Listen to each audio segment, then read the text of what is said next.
अब हम लोग धातुओं के और अधातुओं के भौतिक गुणों की बात करेंगे। हमने भी आपको बताया था कि धातुओं के गुणों को दो भागों में बांटा जाता है, भौतिक गुण और रासायनिक। तो सबसे पहले भौतिक गुणों की बात करेंगे। अब भौतिक गुण में कौन कौन से गुण आते हैं उन पे चर्चा शुरू कर रहे हैं हम लोग। तो सबसे पहला जो भौतिक गुण है वो है भौतिक अवस्था, फिजिकल स्टेट, यानी कि धातुएं भौतिक अवस्था कैसी होती है धातुओं की और अधातुओं की। तो आप टेबल पे कुछ पदार्थ रख के मैं फिर से आपको दिखाऊंगा और बताऊंगा कि वो धातु है कि अधातु। तो सबसे पहले सोना, चांदी, तांबा, जस्ता, लोहा, एल्युमिनियम, सोडियम, मैग्नीशियम और लेड, ये 2, 2, 4, 2, 6, 2, 8, 1, 9, ये 9 तत्व रखे हुए हैं।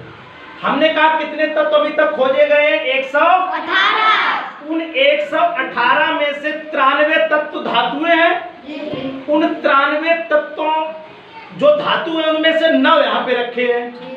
93 धातुएं हैं, उनमें से 9 धातुएं यहाँ पे रखी हुई हैं। आपने सारी धातुएं देख ली कि ये देखिए सोना, चांदी, कॉपर और जिंक, लोहा और एल्युमिनियम, सोडियम, मैग्नीशियम और लेड। अगर हम कहें बेटा ये किस अवस्था में आपको दिखाई दे रही हैं, इनकी कौन सी भौतिक अवस्था है, ठोस है, द्रव है कि गैस है, तो कितने लोग क्या बता देंगे? शिवानी तुम्हें नहीं पता ये किस भौतिक अवस्था है, इनकी कौन सी भौतिक अवस्था है, ये ठोस है, द्रव है कि गैस है? सारे क्लास को पता है, आपको क्यों नहीं पता है? हाँ शिवम बताओ। ये सब ठोस है। तो पहली चीज निकल के आई कि ज्यादातर धातुएं ठोस होती है। क्या होती है? ठोस। बात समझ लीजिएगा, जो 93 धातुएं हैं उनमें से 92 धातुएं 92 मेटल्स सॉलिड स्टेट में होते हैं, ठोस अवस्था में होते हैं। कितने? 92। कितने? 92। कितने? 92। किस अवस्था में होते हैं? ठोस। 92 धातुएं किस अवस्था में होती है? ठोस। फिर अब एक धातु बच गई, उस धातु का क्या नाम है? पारा। क्या नाम है? पारा। अब वो किस अवस्था में होती है? द्रव। किस अवस्था में होती है? द्रव। बताओ बेटा शिवांगी। द्रव। वो द्रव होती। पारा धातु तो है लेकिन वो किस अवस्था में होती है? द्रव। देखिए आपने, चलिए दिखा दे। ये मेरे पास एक उपकरण है, इसके अंदर पारा भरा हुआ है, हम आपको दिखाएंगे। देखिएगा वो द्रव अवस्था में, ये देखिए ये हिल रहा है, ये द्रव अवस्था में आपको दिखाई दे रहा है। तो ये पारा इसके अंदर भरा हुआ है, ये किस अवस्था में है? सबने देख लिया?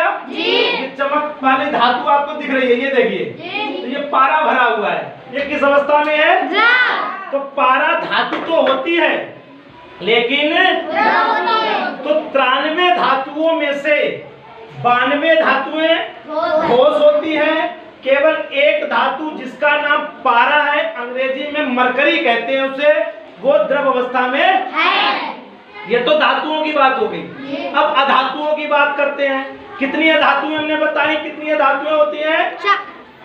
अधातुएं कितनी होती हैं? 118 तत्वों में से अधातुएं कितनी हैं? कितनी अधातुएं हमने बताई सरस्वती?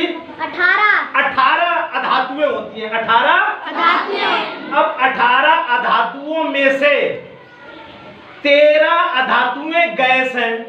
ध्यान दीजिएगा, 18 अधातुओं में से 13 अधातुएं गैस हैं। गैस हैं, गैस। क्या है? गैस। क्या है? गैस। कितनी अधातुएं?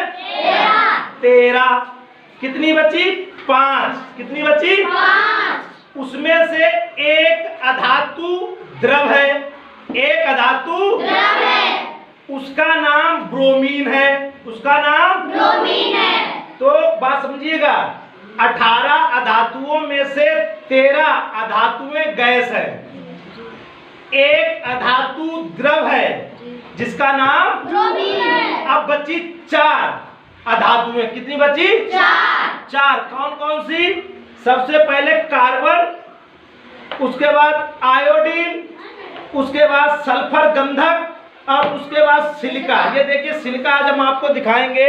ये मेरे हाथ में सिलिका है, देखिए ये आपको सिलिका दिखाएंगे। ये सिलिका, आप ये सिलिका देखिएगा, आपको बहुत अच्छा लगेगा देखने में। दिख रहा है? ये सिलिका है, ठीक है ना? तो समझिएगा फिर से, 18 अधातुएं हैं, उनमें से 13 अधातुएं गैस है, जिनमें ऑक्सीजन, नाइट्रोजन, क्लोरीन ये आती है ना, ऐसे हैं। उसके बाद एक अधातु द्रव है जिसका नाम मैं बता ही रहा हूं, उसका नाम है ब्रोमीन। क्या नाम है? ब्रोमीन। और उसका संकेत होता है Br। क्या होता है? Br। ये होता है Br ब्रोमीन का, ठीक। तो ये हो गई द्रव, ये हो गई द्रव। अब बची 4 धातुएं। कितनी बची हैं? 4। वो ठोस होती है, 4 यहाँ पे रखी है। ये 4 अधातुएं हैं, ये ठोस होती हैं। फिर से मैं इनका नाम बता रहा हूं। कार्बन अधातु है, ठोस है। आयोडीन अधातु है, ठोस है। गंधक अधातु होती है, ठोस है। सिलिका, ये आपको सिलिका दिखा दिया, ये भी